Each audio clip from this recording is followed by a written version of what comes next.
Paul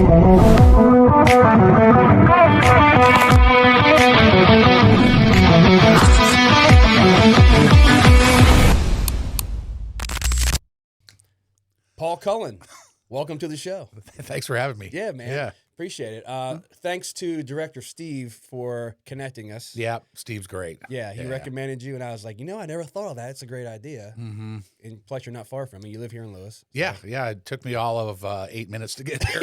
yeah. You know, it's funny. I have these guests on, and a lot of times they live like within 10 minutes of me. Yeah, It's yeah. funny. Yeah, it's super cool. Yeah, super cool, man. Yeah. But bad company to chef and wine, right? Yeah, chef, wine, and travel. So I guess my tagline is food, wine, music, travel. I like it. And it's been crazy 12 years or so when I started cooking for people in their homes. Yeah. Private chef, that was that's been the start of all of this. Before I was just playing music. Yeah. I had some cool gigs. I played like the Back Porch Cafe every Friday for the whole summer, I ended up being like the wedding guitar player where I would play the ceremony out on the beach, and then I would do like the cocktail hour. Oh, cool. And and it's really weird. Back then, that's all I did. Not that that's all I did, but that's what I did. I can't imagine what I did with my free time. Oh, yeah, I used to golf a lot. Not so much anymore. No.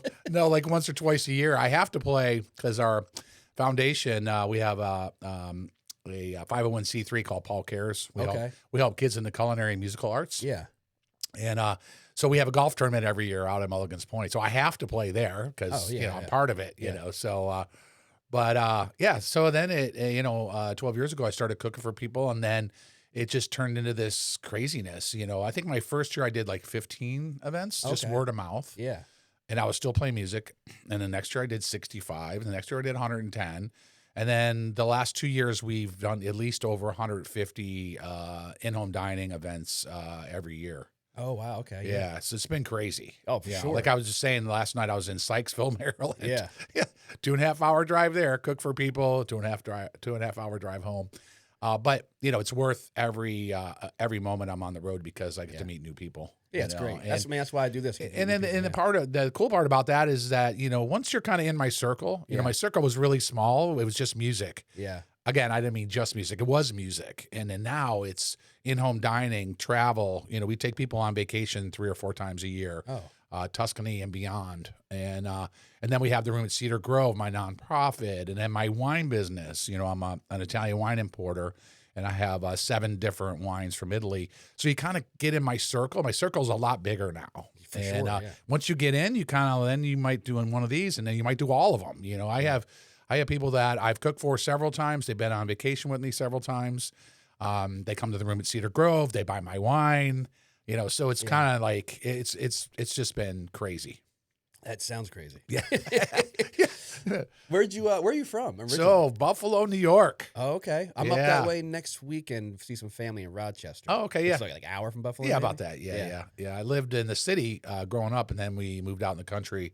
My last years, which took me up to graduating high school, and then the day after high school, we moved to Florida.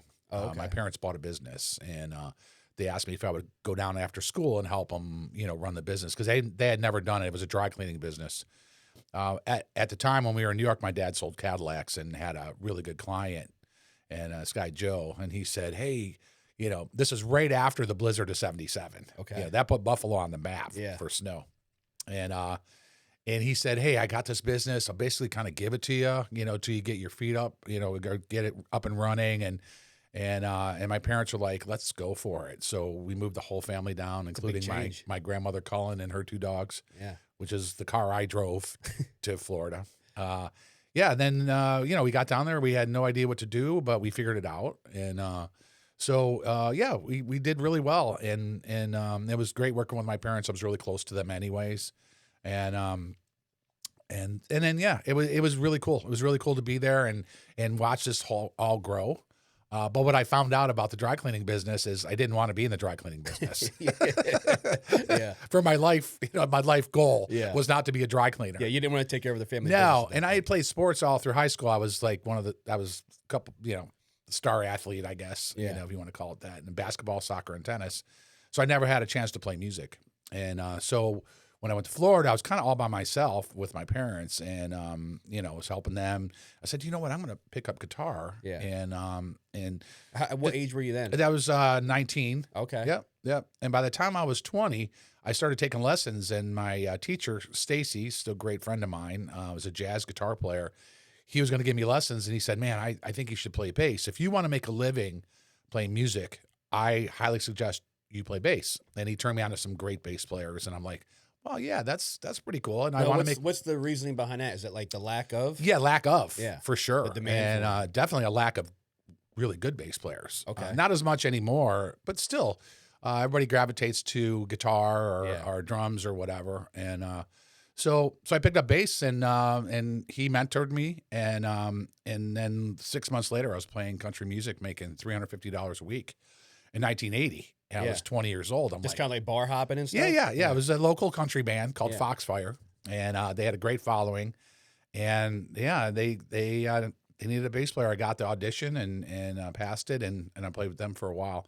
So that kind of got my feet wet in the music business, which was basically playing bars. Yeah. Which for me was a blast. You know what I mean? I didn't know how much fun it would. I didn't know how much fun that would be. Oh yeah, plus like early 20s and early 20s. Drinking, women, all this cool. I was like, damn, I think I picked the right profession. Right. And then I just went from band to band because I didn't start till I was 20, so I had to make up a lot of time. Yeah. So I just kept playing. You know. Like Foxfire, I left there and I played in a top 40 band at the Brown Derby, and then I went on the road and played with a band, and then I got hooked up with a booking agent, Ted Scorman, and he was really good about placing me in different bands. So, hell, by the time I was 23, I was playing in Alaska for 3 months. Oh wow! With a band from Memphis. Really bizarre, but and then we played all in the Northwest. I'd never been out there. Yeah. And I skied in New York, which that's like little bunny hills compared to the Rockies, and then the Cascades and outside of Seattle, and we had a blast. All of us skied, so we would ski by day and play at night. Yeah, and then we had the opportunity to go to Alaska. We were there for 3 months in Anchorage. How was that? It was great. We skied again. We skied all the time. Yeah, we played 6 nights a week, and for 3 months, the same bar. They gave us 2 3-bedroom condos, and that's kind of where my cooking started. Way back when, is that my mom would send me recipes on index cards. Oh. My mom is the Italian, so that's why I cook, and she would send me index cards of recipes and stuff to cook for the boys. And I remember I did Thanksgiving dinner for everybody, and they were like, it was all our first Thanksgiving away from our families. We were like 23, That's cool, man. So I kind of started back then, cooking. And but that was a great time. And then I played in a bunch of bands. I ended up back in Fort Myers. And this is kind of how we'll get into the Bad Company thing is I had a band called Boys of Summer, and it was me and Michael Daisy, who's from Lewis originally. Oh, wow. Okay. Yep. Yeah. The Daisy family. Yeah. They were in chartering and fishing boats and all that. And anyways, I met him down in Florida before I started playing bass. And then 4 years later, I was actually playing in his band, which was pretty cool. And then we had a band called Boys of Summer, like late 80s. Yeah. And at that time in Fort Myers, the singer from Bad Company at the time, and the singer from Brian Johnson from AC/DC, and Cliff Williams, the bass player from AC/DC, all lived in Fort Myers. Oh, okay. So our band was so good. We had a song being played on the radio, original song, 97 Rock and 96 Rock. I get confused, 96 or 97, doesn't matter. But those guys used to come out and see our bands play all the time. Oh, see our wow, band play. yeah. Yeah, and they would sit in with us. You know, Brian Johnson lived in. That had to be super cool, man. Like have these legends come. It was nuts. But what I found out, and of course I learned it, after I was in Bad Company too, is they're people. Right, I mean, just like anybody else. But once you get to know them, then you don't look at them. You're not starstruck anymore. And then me and the bass player from AC/DC became really good friends. And then I used to golf with Brian Johnson from AC/DC. And he actually lived right across from a place we played in Fort Myers Beach called The Reef. And he had a penthouse, a condo on the water. And him and his wife Brenda would come down and hang out. And he'd jump up and sing a song with us and stuff. And then I hear one night he goes, "Yeah, I gotta get going. I gotta golf in the morning." And I went, I golf. He goes, oh, give me your number, and I gave him my number. And a couple weeks later, I had a message when I got home from a gig at like 1 or 2 in the morning. It said, hey, this is Brian, Brian Johnson. We need a fourth tomorrow at River's Edge. Be there at 7. I'm like, awesome. I barely got any sleep, but Perfect it doesn't timing. matter, right? Yeah. Yeah. So, yeah, I golfed with him. And then while he was on tour, his wife, Brenda, would ask me to fill in, because they golf like 3 or 4 times a week. Oh, wow. Okay. Yeah. And so I just got in that circle of rock stars. And the singer from Bad Company, of course, it wasn't Paul Rogers, it was Brian. He used to come out and see our band play also. And in fact, we opened up for, I think it was REO Speedwagon. And he came up and sang a couple songs with us, a couple Bad Company songs. Yeah. So I got in his good graces also. So then the original bass player, Boz, didn't want to tour anymore. And so Brian brought my name up, and the guys were like, yeah, let's give him a shot. So, they flew me to London. But the funny part is I was grocery shopping, and I came home, and a friend of mine was watching my daughter, and she said, oh, Brian called from Bad Company. And I said, oh, good, I'll call him, when I get the groceries in. And she goes, no, I think you need to call him now.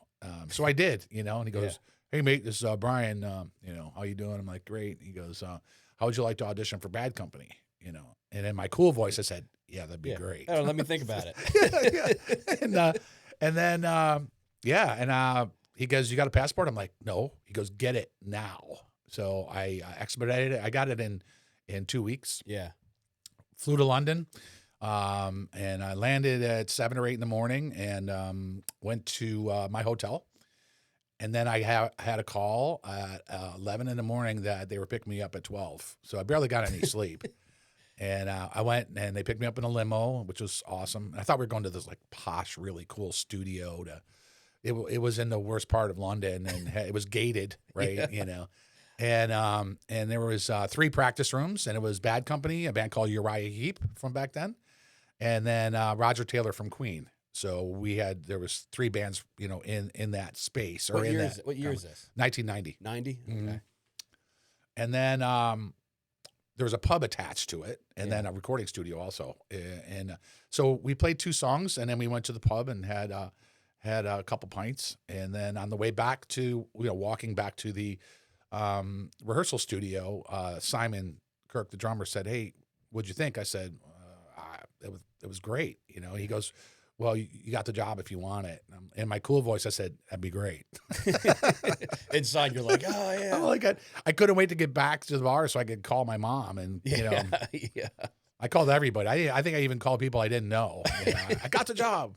For sure. But the funny quick story is that on the flight over, I didn't sleep very well. And I kept the people up around me. And, of course, I told them I was auditioning for Bad Company. Yeah. And they were so sweet. And so I told them if I get the job, I got their numbers. If I get the job, then when we're in your area, I think one was in Chicago, one was in, I don't remember, somewhere else, Wyoming or something. Anyways, so the cool part is that after I got the job and I was on tour, I kept their number, and I got them backstage, and they got to meet the band and everything. That's cool. The people that I met on the airplane, That's cool, man. So it was, so then I got the job. So I was there for about a week in London, flew home, and then I had a ticket waiting for me to go do the video for MTV. Holy Water was the song. And I flew out to LA, did that, and met a bunch of great people, including Dennis Quaid and Bonnie Raitt. And it was insane. It was very dreamlike, and I was there for 3 or 4 days and had way too much fun. And I came home, and I had a plane ticket for Burlington, Vermont. And we did a pre-production. That was our first gig with Bad Company. It was in Burlington, and we were there for about a week. And and then we were off and running. I think we played in front of 8,000 people our first gig. How many years did you tour with them? About 4. Yeah. Yeah. What was that like?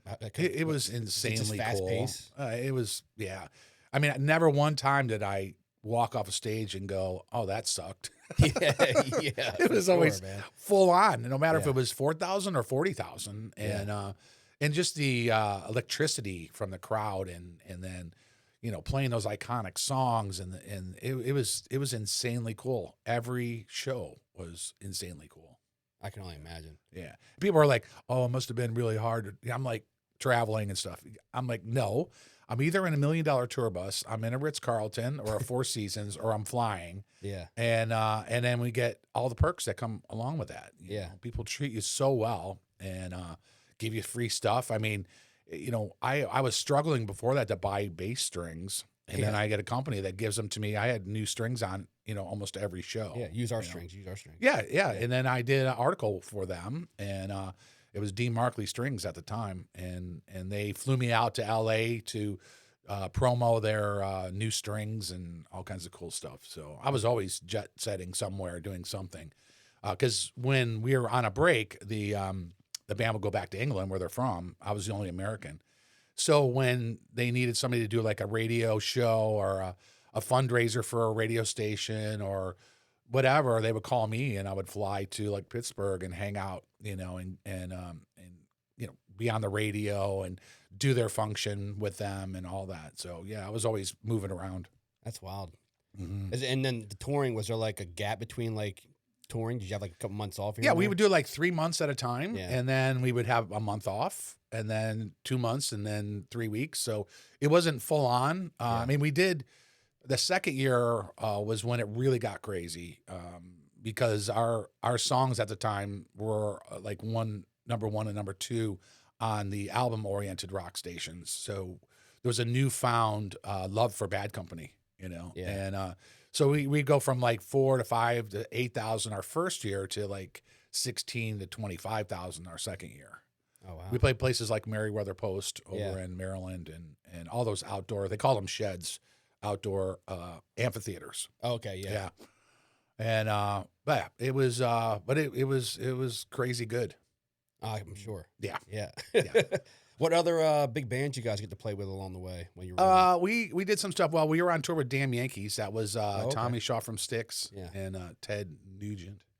And we did most of our touring with them, but we opened up for Steve Miller, which was really fun. Yeah. Yeah. And so yeah, we had pretty much our set concert, which was Damn Yankees and Bad Company. Yeah. They were the same management, Okay. so that's why we worked together with them. You just toured with them. Yeah, but Steve Miller was great. It was bittersweet too, because Stevie Ray Vaughan had just died about 10 days before we played the same venue where he died. Oh, wow. So he was in a helicopter. I don't know if you know the story, but he was in a helicopter. It was foggy. After the show, they took off and ran right into a hill or a mountain. And we actually saw the burn marks on our way in. Where was that at? It was in Alpine Valley, Wisconsin. Yeah, just north of Chicago. Yeah. Mm-hmm. And that was our Steve Miller show, which was great. I mean, we opened up for him, and I remember seeing him on the side of the stage looking at us like, yeah, you guys got it, man. This is cool. That's cool, man. And then we went out, I went out and sat in like the front row and listened to him. And he, I mean, every song Steve Miller had was a hit, you know? Yeah. So, but but mainly it was Bad Company and Damn Yankees. Yeah. Mm-hmm. That had to be a rush going from like, you play in like in a number of bands. You know, you start out bar hopping, and then you head out to the Northwest, and then all of a sudden it's like, boom, you're with Bad Company playing in front of tens of thousands of people. Were you just like, what the hell am I doing? Yeah, I mean, I would wake up. I mean, it was so surreal for the first month or so.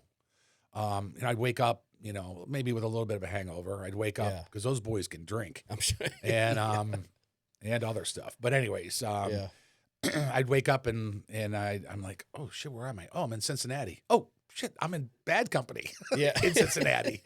You know, and forget where you are. So that definitely, and you know, you're in a different town every day. Yeah. The singer used to get mixed up all the time, so they would put it in big letters, Raleigh, on this, you know, on the floor right in front of him. So he didn't say Charlotte. How you doing, Raleigh? Yeah, how you doing, Charlotte? Oh, we're in Raleigh. Yeah, that's funny. But, yeah, because, you know, we worked hard. We would do, you know, 9 shows in a row with a day off. And I preferred to play anyways, because I always spent too much money on my night off. Yeah. You know? Yeah. And so I don't have a problem playing, because we still had fun anyways. I only played for an hour and 40 minutes. You know, I'm sure it takes it out of you though. It does, but but you know, we were young then too. I mean, you know, now we were ready to party when we were done because of all the energy that we had built up. You know, all the adrenaline. And by the end of the night, you know, your adrenaline is at 100%. You know, and we always had meet and greets afterwards. You know, Yeah. a lot of people that won tickets, you know, through the radio station or, you know, friends of the radio station or record company or people we knew, you know. So we always had a meet and greet after, and we would meet really cool people. And they were Yeah. like, "Hey, what are you guys doing?" We're like, we're just going back to the hotel. They're like, "Well, you want to go out with us?" We're like, "Hell yeah." I was wondering, like, did you ever just go out with random people? Oh yeah, all the time. Yeah. But the rule was, I think it was an insurance thing, that we had to go back to the hotel. Yeah. Then we were on our own. So they would meet us back at the hotel and take us to their local pub, and Yeah. we play pool and throw darts and just have way too much fun. And they were all like, you know, giddy and, you know, like, oh my God, the guys from Bad Company are here. And Yeah. so we had several people that would follow us around within 500 miles of where they lived, and they would let us know they were going to be there. We get them backstage. That's cool, know? yeah. And then I have, of course, you know, high school friends, you know. Everybody's hitting you up. Yeah, everybody, like my great friend Dano, that I went to high school with. He was in Joplin, Missouri, or out that way, and you know, he used to come back. He got to know everybody in Bad Company, and you know, it was really cool. And then, you know, my favorite gig out of all of them, you know, I loved every one, but when I got to go back and play my hometown of Buffalo, that had to be special. That was insane. So I wrote a song about it. It's called "King for a Day," and it was. I don't know how to explain it, because it was so emotional. Because I stayed downtown Buffalo and I walked down to the venue. It was about mid-morning, and the guys were setting everything up, you know, the stage and the lights and everything. And they were interviewing me on the radio that morning, and then I was on TV, and it was a really, really special day. One good thing about playing Buffalo in February, there's nothing else going on in Buffalo in February. Everybody's going to the concert. Yeah, and it was all about me. You know? That's cool. And I have 30 cousins on my Italian side, and I'm the oldest one. And they were all there. My graduating class was there. So it was a really special. I mean, it lasted till like 6 a.m. I mean, it was crazy. We went, because the bars in Buffalo are open till 4, so they say. Yeah. But if you know the owners, it's always a little bit later. But yeah, and you know, my family being there, and my aunts and uncles, and you know, it was kind of like validation. You know, they're like, you know, they're the ones telling me when you get in a real job, you know, and you know, throughout my career. And you proved them. I did. That was awesome. Yeah. It was awesome. And the "I told you so" moment. Yeah. And I didn't even have to say I told you so. Yeah, it's great. They saw it, Yeah. you know, because they were like, if we were on stage, it's called stage right. So to your right hand side, there's like a VIP area, and that's where all my family was. So That's cool. every time I looked over there, they were all flailing their arms and yelling and screaming. And a really special moment was Simon, the drummer, used to come out and play a song acoustically, a song that was on the Holy Water album. And but that night he actually dedicated it to he did Shooting Star and dedicated it to my family and friends. That's cool. Because he was like, hey guys, you know, our bass player Paul Cullen's from Buffalo. You know, the place went crazy. You know, that's cool. And he goes, I'm going to dedicate this to all you and family and friends. It was the only time he sang that song the whole tour, the whole time. Oh, wow. Yeah. And That had to be a special moment. Yeah. it was really cool. Yeah. I mean, I'll never forget the lighters and, you know, and everybody singing. Everybody knew the words, you know. And so it was definitely, if I was to pick one highlight that was above all else, it was that night. That was a question I was going to ask. What's the most memorable moment? But that's obviously it. Yeah. But next to that, what else would be like a really memorable moment? I got to say, playing LA was cool, except, you know, you're just a musician in LA. You know, all the backstage at Universal was, you know, all the actors and rock stars, you know, and they're like, Paul who? Yeah. So LA wasn't as much fun, although hanging out in LA was great afterwards, like going to the China Club. And that's where I met Dennis Quaid and Bruce Willis and Bonnie Raitt. In fact, Bonnie Raitt's band was the house band at the China Club. And at one time, I was surrounded. On one side of me was Chris Squire bass player from Yes, and then the other side was John Entwistle from The Who, and they were asking me how I was doing. Yeah, I thought that was great. These guys I grew up listening to. Yeah, you know? And and then we did the video. I said we did the video earlier, but we did it where the show MASH was filmed. Oh wow! Yeah, at that soundstage. Yeah, and that was really cool. We were there for like 20 hours, and and it was just really kind of neat to be out there where MASH was such a great show, and so you kind of saw where they were filming. Yeah, you know, that's and cool. and then yeah, so and then other places. I actually enjoyed playing smaller towns. Yeah. Not like Sioux City, Iowa, or something like that. Even though it was 10,000 people, it's just they didn't get as many concerts as like New York City gets. Yeah, You know what I mean? I can So see that. Yeah, so they were so into it. pumped up. Yeah. Yeah. And, there was only one hotel that we would stay at. It was probably like the Holiday Inn, you know what I Yeah. mean? And everybody knew we were going to be there. Yeah, so it swarmed with It everybody. was swarmed after the show. Yeah, Yeah. that's cool. And so, yeah, I enjoyed playing smaller. We played Red Rocks. That was really cool Yeah. in Denver. Oh man, that had to be really. That neat. was awesome. Yeah. It was so quick, though. I mean, by the time we got there, we played, we were gone, in and out. Yeah. I mean, that was the case most of the time. Yeah. Yeah. I'm sure you guys are just like hopping on buses and traveling to the next one. That's just it. like Yeah. we do So now, yeah. if it was $500, 500 miles Yeah. or longer, it would we would go overnight. Okay. So we'd wait till say the show got over around 10. We would go back to the hotel, have drinks or whatever, and then we get on the bus around 12, and they throw a couple pizzas on there for us, and then we drive overnight. Yeah. But if it was under 500 miles, we woke up the next day and we drove. Wow. So the overnighters were fun because Yeah. tour buses are really cool. Did you guys just share one tour bus? Yeah. Yeah. It was only the singer never or very rarely was on the tour bus. So it was mainly me and the two guitar players and the drummer Okay. and our tour manager. There's only 5 people on the bus. Oh, all right. And but there was a back lounge, and Yeah. that was where we hung out at. Yeah.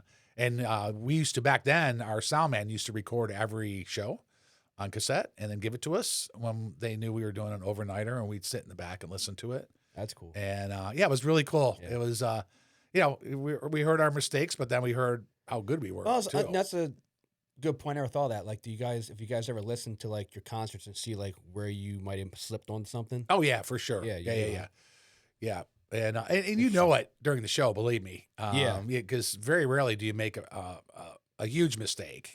Every once in a while you might hit a bad note or whatever. Yeah. But everybody did, even though those guys, they were 15 years older than I was. Yeah. So I was 30, they were 45 to 50. And but yeah, it would be great, and we'd be drinking some wine. In fact, that's where I got turned on to really good wine.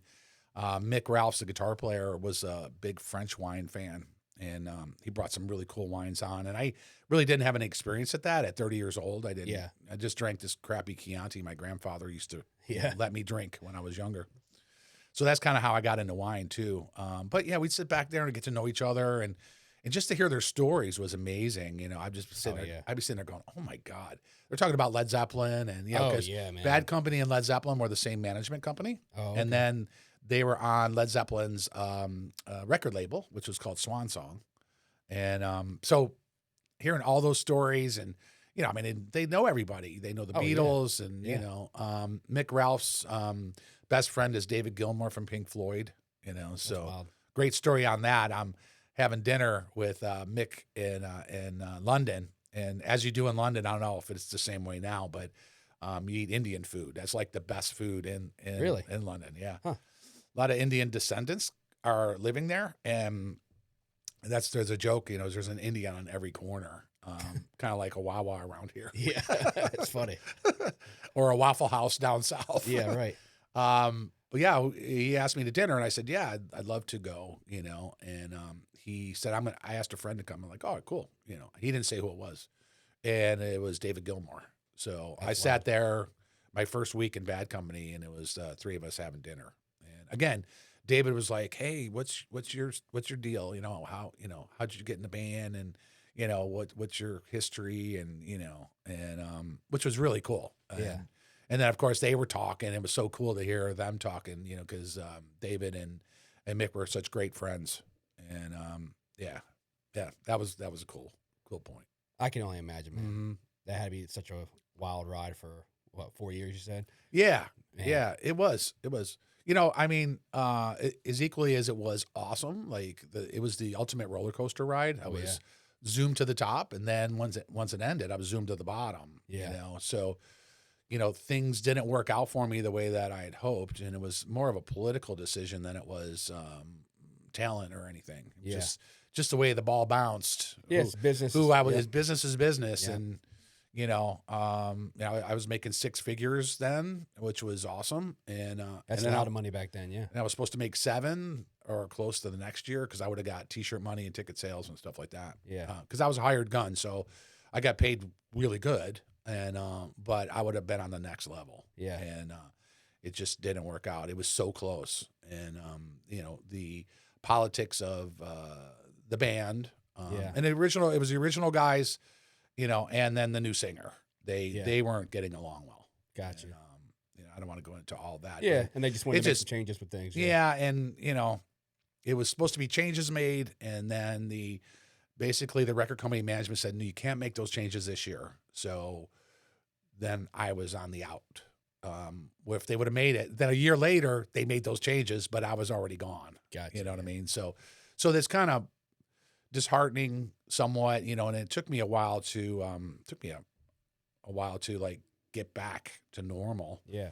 Because once you're on that level, it's really Yeah. hard not to be on that level. What'd you do when you first left the band? What'd you fall back to? So I actually moved to Atlanta. I played with the singer from Ted Nugent. Oh, okay. Ted Nugent, had a bunch of hit songs like Stranglehold, Yeah. but he didn't sing that. Derek St. Holmes sang that.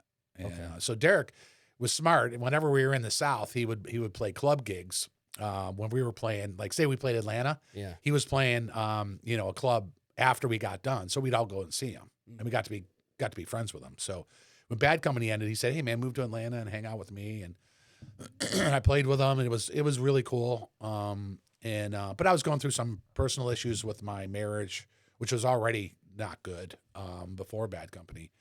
Then I ended up moving back to Buffalo, and I did a bunch of stuff. Yeah, crazy. I wanted to get out of the music business because it had been so good and then so bad. Yeah, it's just too much of a change. Well, it was yeah. too hard. It was hard for me to go play a bar after playing, a dive bar after playing, Bad Company. So, and most people are like, yeah, pull your big girl pants up and get out there. But yeah, that sounds great. But once you've done it, it's really hard not to be doing it. For sure. Yeah. It really wasn't until I moved here and met my wife Bonnie, and then started figuring things out. When did you move here? What's that? When did you move? To July of 2001. oh, okay. So I've been here for 24 years. Oh, okay. Yeah. And the cool story is I came here to check out a band. My friend Michael Daisy from Lewis, he had a band. He called me. He said, "Hey, you need to come to Lewis, Rehoboth, and check out my band. I need a bass player." I'm like, "Good, because I need to get out of Buffalo." Things weren't good for me there because that was after Bad Company, and I was going through a divorce and all that. So I came here on vacation and just kind of fell in love with the area. So we're talking 2001. Yeah. It was still kind of different. mellow. Yeah. Oh yeah, it was mellow Yeah. back then still. Yeah. And I remember driving down Route 1. I said, I'm going to go to Ocean City and check it out. And I walked the boardwalk, and I was like, wow, this is really cool. And then I drove back over the Indian River Bridge and saw the water on both sides. Yeah. I was like, man, I really like it. Plus, all the people that I met here were awesome. Yeah. I mean, I had so much fun. That's when Jake's was out on Route 1. It was where Agave is. Before Agave. Uh-huh. Yeah. And that was like the hangout, the local hangout. Yeah. And, Yeah. They had pool tables in there. Yeah, and stuff. yeah, I remember that. yeah. And had like a circular bar up on the top part. Yep. And I don't know. I just remember having so much fun. And then I went to see my friend's band on the last night that I was here at Irish Eyes. And so I'm checking the band out, and I'm like, yeah, they're okay, man. I think I can make this move. This would be cool. Yeah. And then in through the door walks this beautiful blonde with tattoos and braces, and she's now my wife. So you came. I moved 10 days later. I moved back. I met her funny. that night. We danced, and I got home after an 8-hour drive to Buffalo, and I had an email from her. And and then we just started talking, and the next thing I knew, I was back here. That's and moved straight in with her, and we've been together ever since. And then we got married in 2004. Oh wow. So that was the beginning of my sort of climb back up. Although it still took, it wasn't a steep climb. Yeah. It was gradual. Yeah. I did a lot of stuff, man. My friend Michael does drywall. I helped him. The guitar player that I was playing with, he did decks, so I helped him. And then we did a project for Rob Tunnel, that owns Baywood, Yeah. out at his house. And we did drywall, and then I did some painting and whatever. And they asked me if I would, they wanted to hire me, just kind of like watch over the house and do whatever, you know, like their personal assistant. How were you feeling with that transition at that point? Like going from, bad company to now, like you're helping out, like you're doing some construction style work. Like, was that tough? Yeah, it was. Yeah. It was even tougher when I was in Buffalo. I used to drive truck, and dump truck, and over the road, and excuse me. Yeah. Not good. But yeah, here was a little bit different because I saw a little bit of light, Mm-hmm. and I was with Bonnie. You know what I mean? So you had a partner now. Yeah, I had a partner Yeah. who totally, supported pretty much whatever I did. And of course, the music part is what she really supports and supported, And so anyways, I was working for the tunnels, and then I think one day Sherry, one of his wives, Sherry said, she was like, I hate grocery shopping. I happened to be walking through the kitchen. I said, well, I'll grocery shop for you. And I said, I cook too. I don't know if you want me to maybe make you a couple dinners or whatever. So she goes, oh my God, that's great. So he gave me a credit card and I went shopping, and I came back and made dinner for them that night. Yeah. And that was kind of the start of my private chefing, even though I didn't know that back then. And they were lovely. I mean, she was great. They, and I got treated really well. I saw the plans for the clubhouse for Baywood before anybody else. Oh, wow. Rob had just brought him home from the architect. Oh. And he laid it on the table. I'm like, oh my God, that place is going to be great. Yeah. And I was involved in a lot of that. I played every Friday for happy hour when it opened, and it was Baywood when it first opened was killer. And and I golfed. I knew the pro Brian, and I was taking lessons from him, and it was a great time. So that's when it started feeling better on a personal level. Yeah. Myself. Yeah.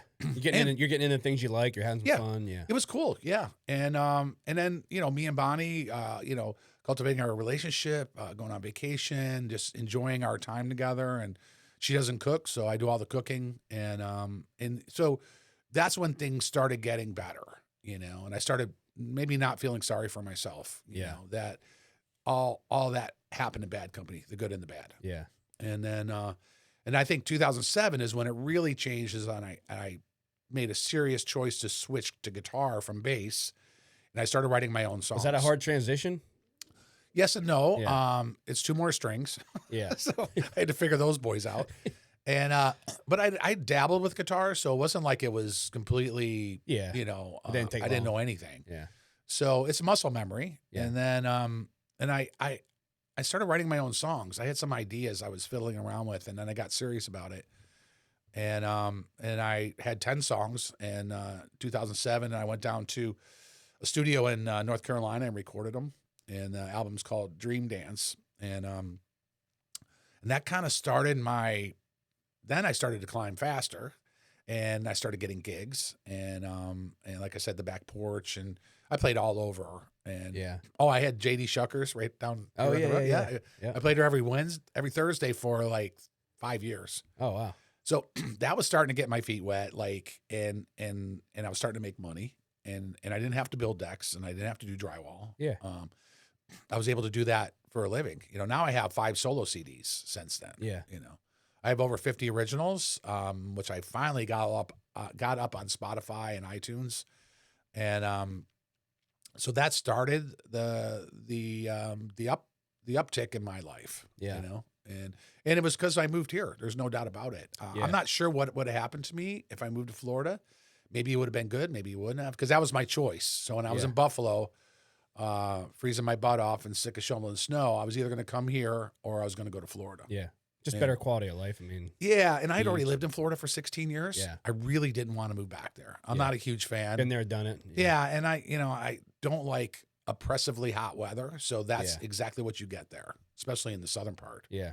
Like Fort Myers, So it was a great move. I mean, I'm so glad that Michael reached out to me, and I made it here, and met Bonnie, and then everything got better. What came with when did the restaurant come? Was that before or after you started with the wine? So chronologically, I started cooking for people in their homes 12 years ago. Yeah. And I always wanted a place, and I didn't want a restaurant because I knew better. Yeah. And all my chef friends told me the same. Don't do it. Even though you really want to do it, right? Yeah. You really want to have like the place. And so, but the in-home dining was doing so well that I didn't need it, you know? Yeah. So, 2018, we were, well, maybe 17, 18, we were looking for a place just for me to do my prep and maybe some pop-up dinners. Yeah. You know, so I didn't want a full-blown restaurant. Yeah. Open every day and all that stuff. Yeah. No, didn't want any of that. And I just wanted a cool place where, I could mainly do cooking classes and do pop-up dinners and prep for my dinners, my in-home dining. So we had looked at a bunch of places, and it just wasn't in the cards. It was too much money. Like, Yeah. And then I drove by. I don't know why I went down Cedar Grove Road, but I drove by and I remembered that my friends Gary and Lorraine Papp own Pallet, and now they own Harbor in Lewis. They used to use this kitchen, which was the old. It used to be a juke joint way back when, and then it was a hair salon. In front of the hair salon was a full commercial kitchen. Oh. So I remember driving by going, oh, man, I wonder if they're still here, because they had Pallet that was over there in the Safeway Plaza. Yep. So I spun the car around and I went and had lunch. And I said to Gary, do you guys still have that place? And he goes, oh, no, we gave it up in June. And this was like January. And so he gave me her number, Clara, our lovely landlord, who lives at the end of the parking lot. So she watches over us, which is cool. And watches over everything. And I met her and gave her a deposit and I took the place. And at that time, it was only a 300 square foot kitchen and the patio. And we put a fence around the patio so we could do pop-up dinners out there, put a tent up. And then I was doing cooking classes in the kitchen area and pop-up dinners for like 8 or 10 people.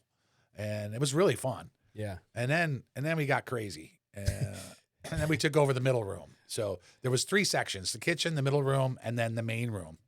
The main room was a hair salon for 12 years. So 18, we leased it. 18, 19, we took over the middle room, put a big hole in the wall so it connected the kitchen and the middle room. And then 2020, during COVID, they went out of business, the hair salon. And one day they put all their stuff in the middle of the floor, and the next day it was all gone. Oh, wow. Including the air conditioner. I guess they thought they owned that. Anyways, they're pretty funny. We're like, where's the air conditioner at?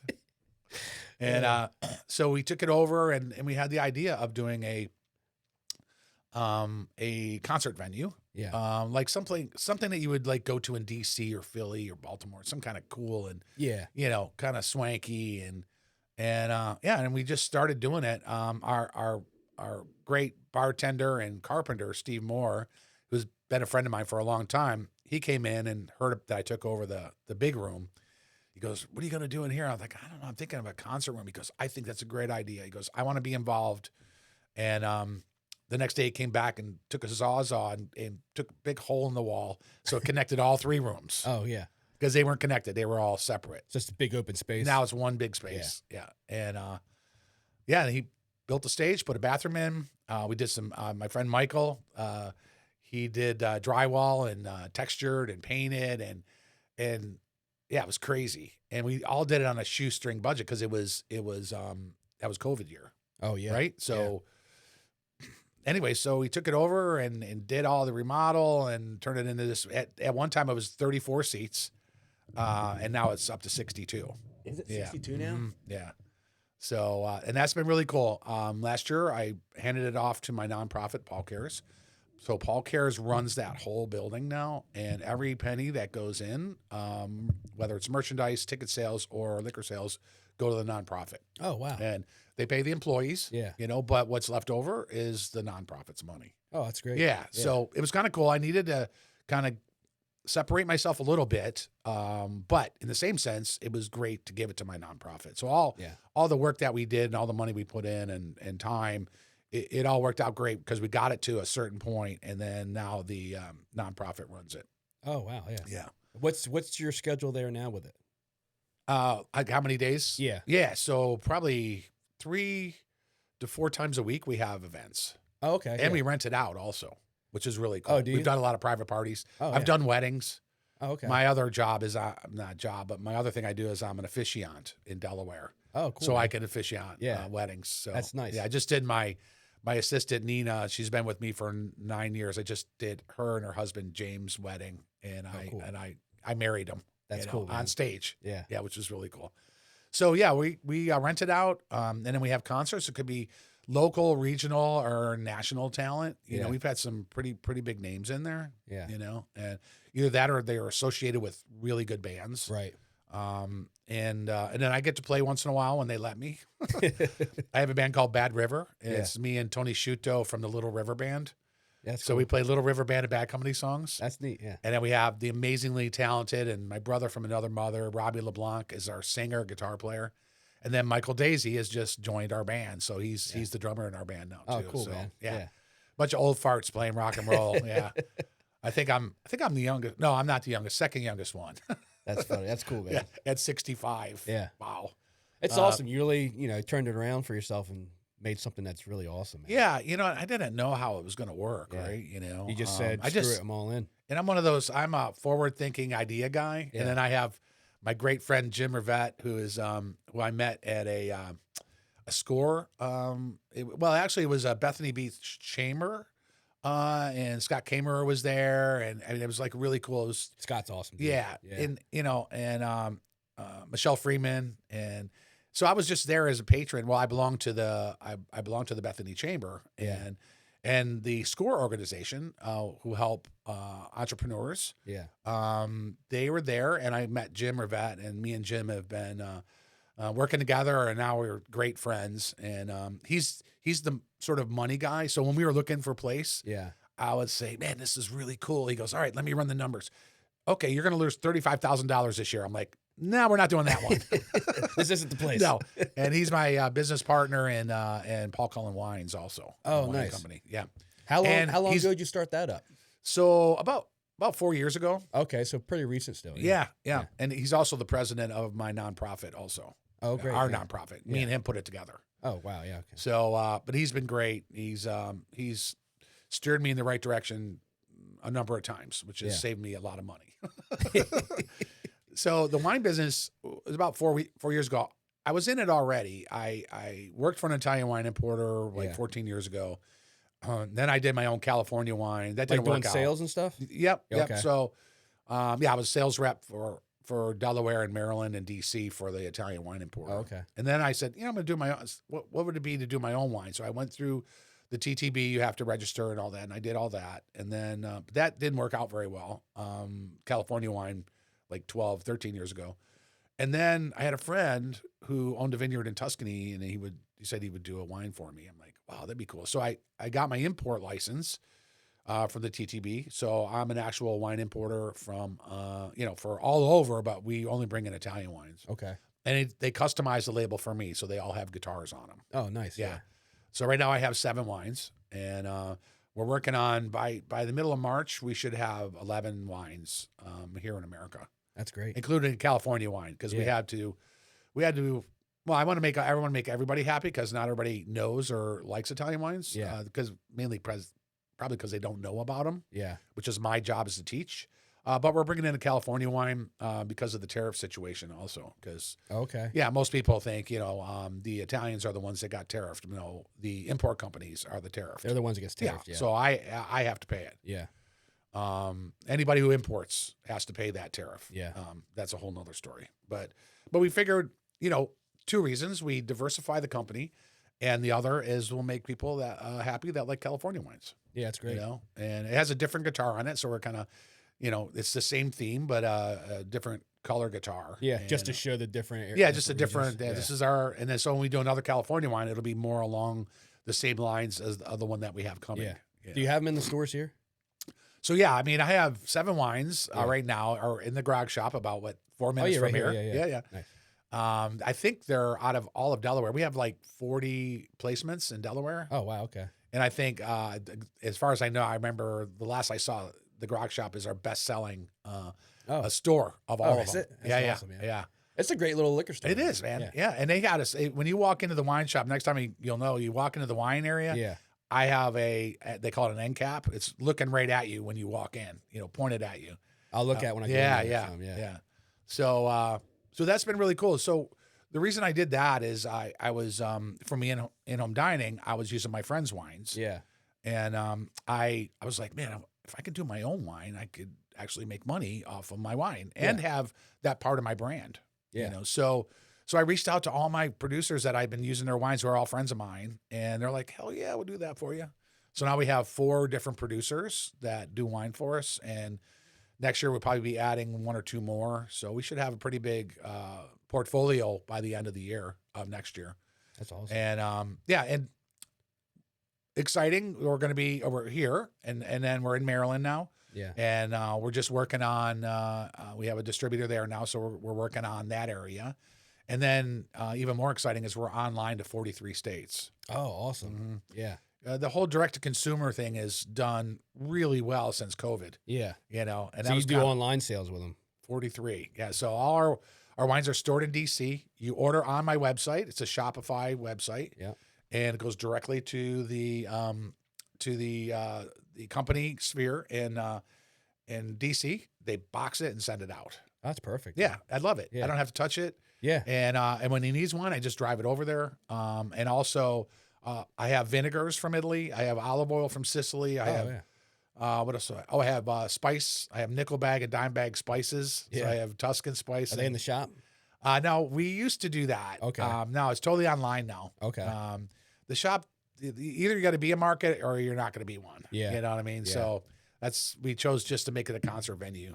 Gotcha. We tried a couple different things there, but for us, the main thing is to fill those seats and have as many seats as possible. Is it reservation? Yeah, you buy a ticket. You can Okay. actually pick the seat you want. Oh, okay. Yeah, which is really cool. And so we have a bunch of stuff online. We're always adding more. I think I have 4 vinegars, including black garlic and bourbon, balsamic vinegars, Tuscan, garlic salt. We have logo wine glasses, and yeah, it's really cool. So you can do kind of like one-stop shopping. Do you guys do wine tastings or anything over there? Yeah, we do them all the time. Oh, yeah, okay. I have a couple of people, Nina and Scott. They go around and taste wines like at the Grog Shop, or I did one at Outlet Liquors about a month ago. Pacific has our wines. That's all locally. Yeah. And then up in Wilmington, we have a good presence up there at Swig and Frank's and Fairfax. And so we're pretty much do 1 or 2 tastings every week. Oh, wow. Okay. Yeah. Nice. Yeah. And then I did the ones in Maryland recently because we got a huge wine company, liquor store called Frederick Winehouse, and I did the tasting myself. Oh. And yeah, because people, they want me to sign the bottles and stuff. Yeah. I'm not sure why, but bad company, man. yeah, I know. It's funny, man. You can tell those people, like when you're doing a tasting, you can tell the people that are coming in for Bud Light. Yeah. Because they just zip right by you. They don't even pay attention to you. Yeah. But you can tell the people that they heard that I was going to be there. Because they come in, they're like looking at oh, is that him? Beeline right to you. Right. That's cool. And we did 2 tastings in the last month, and we sold 94 bottles the first tasting and 72 the next. Oh man, that's huge. Yeah. Nobody does that. That's a lot. Nobody does that. So it's good. Yep. And we're rocking and rolling. We're really excited about 2026. It's taken us 3 or 4 years to get everything in place. Yeah. Because you have to throw it up against the wall to find out if it's going to work or not. Yeah. See what sticks. Yep. And we've made the good decisions, and made good decisions to get out of that company and go with another one. And now I feel that we're ready to rock and roll. We're only going to focus on Delaware and Maryland for retail sales and restaurants. And then online is our main focus. I mean, 43 states includes New York, New Jersey, Pennsylvania, Florida, big states. Texas, California. Yeah. And now we're working on a marketing plan to get to them. And because somebody told me you need to make money when you're sleeping. Well, it was funny because the other morning I woke up and I had a sales of wine and balsamic vinegars. That's cool. It was pretty cool to go, that was while I was sleeping. That's good. That's good, man. But so we're really excited about that. Everything we got going. Travel's been amazing. Yeah. Tell me about that. You said you do like vacations with people and stuff. Like how does that work out? So that started out right about 12 years ago, the same time that I started doing in-home dining. A friend of mine turned me on to Accent on Travel, local travel company. Annette Stellhorn, and she's amazing. She's actually Sussex County original, over in the Seaford area. Okay. And so she owns I think it was like 3 or 4 offices now.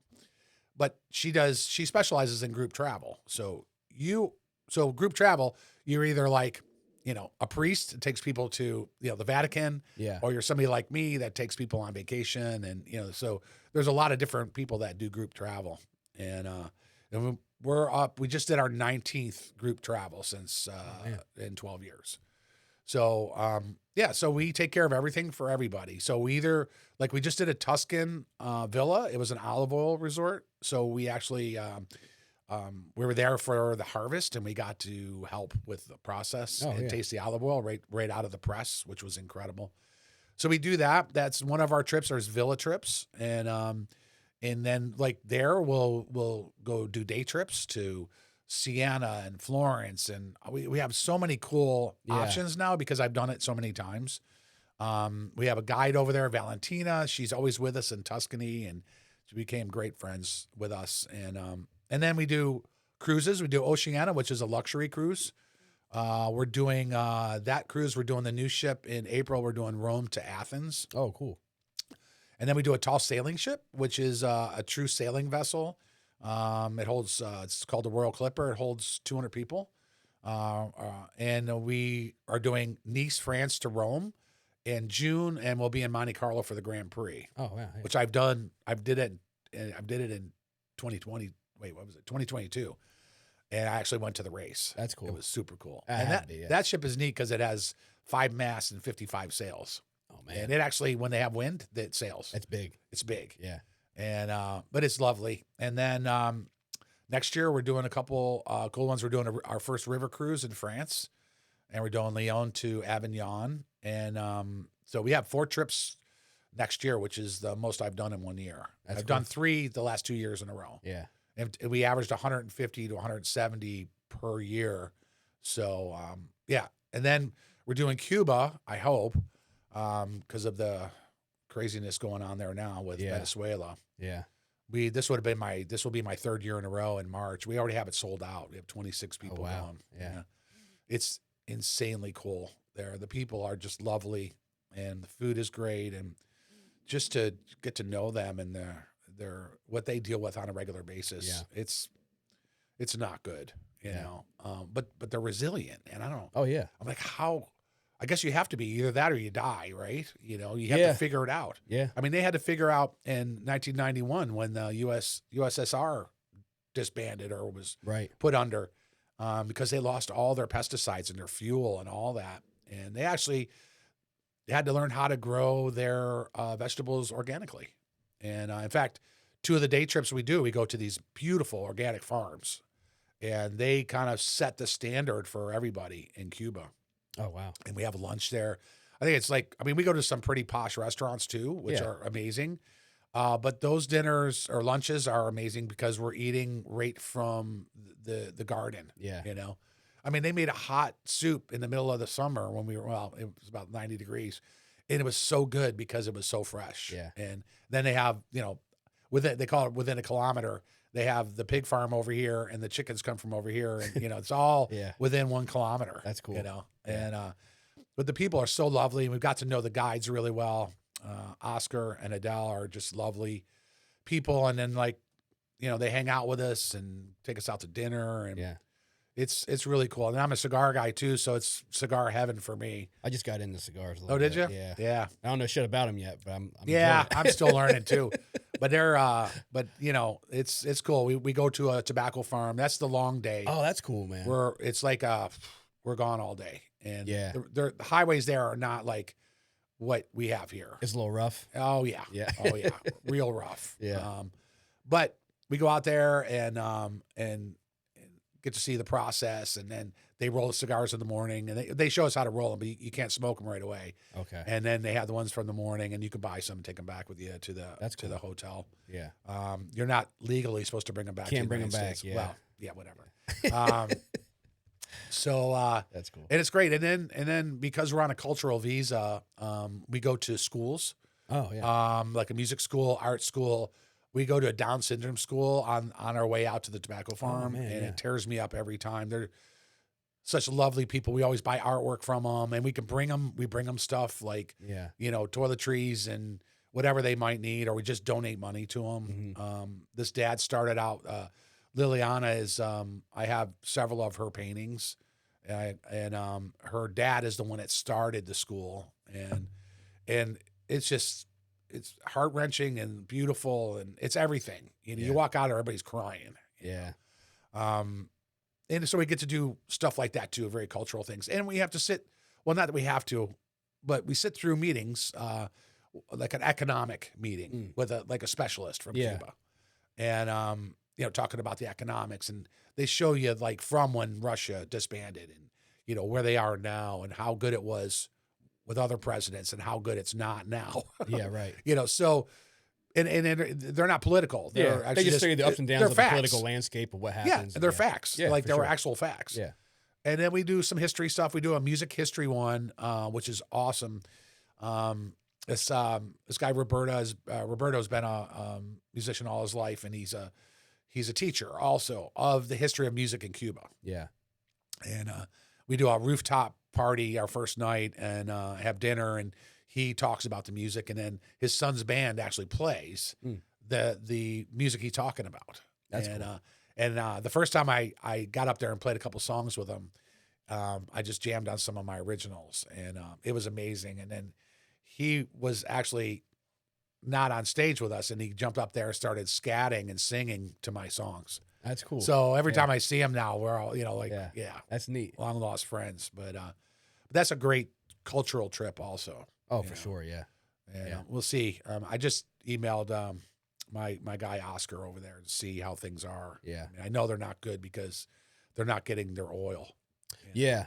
Yeah. It's a mess over there, man. It is. It's a mess. I know. And and I hear the stories, and they tried to revolt about 3 years ago, and of course the government squashed it. Oh yeah. So there's really no hope for that. The only hope they have is that the younger Castros, and that they become a bit more not so communist, I guess. Yeah. More of a free world. You know? For sure. And they've seen some stuff like Castro's sister.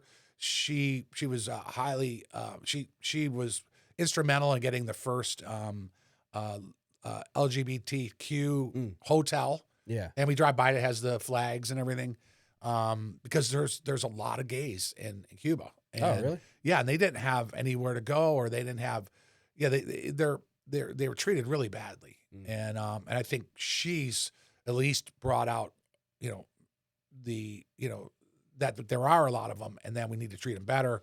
Here's a hotel that they put together because the government, owns a lot of the stuff there. Yeah, and so things are a little bit better on that side of things also. So, but they're only hoping that the younger generation starts changing everything. That's the only hope they have. There's no way they can overthrow the government. No, they're just too powerful. Yeah. No. And we've seen that all over the world. Oh yeah, I mean it's everywhere now. Yeah, it's exactly. Unfortunate. Yeah, but it's fun, and there's nothing like taking a group of people, and a lot of times they don't know each other. Yeah, like couples, don't know each other, and by the time they come back here, they're friends. Yeah, for the most part, and they go out to dinner together, and I'm like, how cool is that? These people didn't even know each other. Are most of the groups that go from locally around here? Yeah.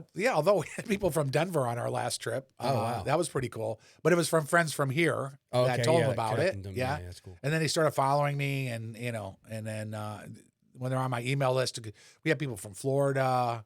But there's a connection with Delaware. For sure, yeah. Delaware, Maryland, for sure. Yeah. That's cool, man. But it is fun to see them hanging out together. Yeah, bringing people together and telling stories. And that from Accent on Travel has just been amazing. And now she's a great friend of mine. And she's like the sister I never had. And, and she always said that, friends through travel. That's how you make friends. That's cool, man. So it's really cool. And, there's a couple experiences where the women were weeping because it was so emotional. So to me, that's another reason to do what I do. Yeah. You know what I mean? Is to bring people to Italy and experience stuff that they never would have experienced if they weren't with me. Yeah. You could do the Pirelli tour, that's kind of like the, it's like the 7-Eleven of tours. Or you can do something personalized with us, and we have boots on the ground there are so amazing. We work with great companies, and they're always giving us amazing experiences. Yeah. Sounds like it. Yeah. That's So- awesome, man. You've done a lot of stuff coming from, falling back to Buffalo, figuring out what it is you want to do. And then just on a whim within a few days, like, fuck it, I'm moving down to Delaware. Yeah, man, 10 You know what days. I mean? It's awesome. Yeah. And then look what came out of that, I bought a minivan from my cousin. I packed what I had left because, I didn't have anything left from the divorce because I didn't want anything. Yeah. And I just packed up my minivan. Packed it drove up and down. right down. I had AM radio. Yeah. And which didn't work very well. And an 8-hour drive. And and I got to Delaware. That's cool.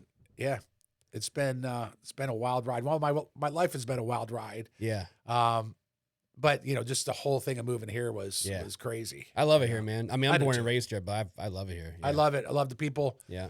We got great restaurants, great Well, I mean, we have some of the musicians. best restaurants you've ever been to. Yeah, I mean, think. Well,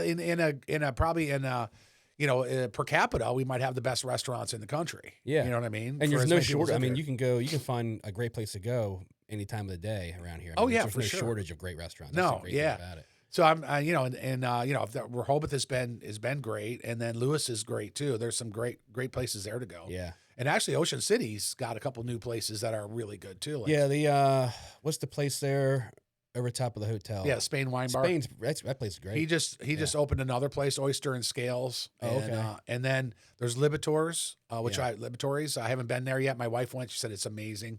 They're a restaurant family from Baltimore area. Mm. In fact, my group last night in Sykesville were talking about the Libatours. I'm like, hey, we have Oh, one in cool. Ocean City. I have to check So- that out. And then, of course, our Harvest and One Coastal. And Yeah. we have so many to pick from. That's one of the problems. Like, where do we eat? I know it. You know? Well, I have like what's your go-to spot, you think? Well, it depends on what I'm eating. Yeah. Okay. Yeah. Sushi Culture Pearl for sure. I've known her forever. Susan. And they're just lovely people. I remember when they were over on Wilmington Avenue. Yeah. Yeah. And so I like there. I love the Back Porch Cafe at least once a year. Yeah. Because it's so iconic. I haven't been there in quite a while. And even though it's new owners, but they've worked there for 20 years. So Yeah. everything's still the same. Yeah. I love their, believe it or not, the Federal is really cool. A really small little place called. on the Avenue, Yeah, it's yeah. nice. I've been in there. It's pretty Yeah, we cool. love them. Ellen and Todd, and they own a restaurant in DC also called Equinox. Yeah. Short Break Lodge is an awesome one. Blue Hen. Blue Hen's great. Oh, I mean, we've got They're so awesome, many. yeah. I can't. I think our go-to is Lewis Oyster House. Yeah, we love it there. I just too. love the bar in there. It's just, Yeah. the vibe's great. Yeah, and I tend to support restaurants that support me and carry my Yeah. wines. Yeah, for Because sure. believe it or not, you would think most restaurants would carry my wines just because of the name, Mhm. and of course the quality is great. I made sure of that, but it's not the case. So we try to go to the place like Harvest Tide, Shore Break, the Yeah. Federal. They all carry my wines. Yeah, you want to go places. Sirocco. You want to support places that are going to support Yeah, you. it's Sirocco underneath the Coast Hotel. I haven't been there yet. Oh, it's No. great too. check Yeah, that out. really cool. Great drinks. They support us. So, I do wander off once in a while, but we try to eat the places that support our Oh, wines. yeah, you have to Yeah, for sure. Yeah, it's great. Yeah. But yeah, I love it here, man. I appreciate you coming on, dude. Yeah, thanks for appreciate having your me. time. It was great to hear your story. Yeah, so man. appreciate it. It's fun to talk. I mean, obviously, I don't have a problem talking about it. But it's fun to dig in deeper to it, and and people find out exactly what I'm about. you Yeah, know? that and it's Yeah. good like for people to hear like, you can go from, something like being a rock star, living the dream, and then all of a sudden like, what do I do now? You got to do some construction to get by and do this, and all of a sudden out of that, you make a quick move, and all of a sudden things work out to be they couldn't be any better for you. Yeah. right? Oh, for sure. It's about being patient and Yeah. following your passions, Yeah. both. Yeah. When I was down and out, I didn't really have any passions. Yeah. It wasn't until I moved here and things became a little bit clearer. Yeah. You know, And things started falling in place yeah. for you. And the thing is, I love cooking for people. Yeah. And I used to have all the best chefs. I've had Hari Cameron in my house, Kevin Reading, Lion Gardner. And that was my fun thing to do before I started doing in-home dining. Yeah. Was to have people over our house. Yeah. And we still do. Not as much because I'm working a lot, but just to give those chefs a night off and get to know them and that's how the whole in-home dining started, because I was cooking for like 8 people at my house, and one of them said, "Hey, can you do this in my house?" Yeah. and bring your guitar and play music afterwards. Yeah. And I'm like, oh, wow, that's cool. A dinner and a concert. Yeah. So, yeah. And that all started from, being here in Delaware. Yeah. It's great, man. Yeah. I appreciate it, man. Yeah. Thanks for coming on. Thanks for having me, man. Absolutely.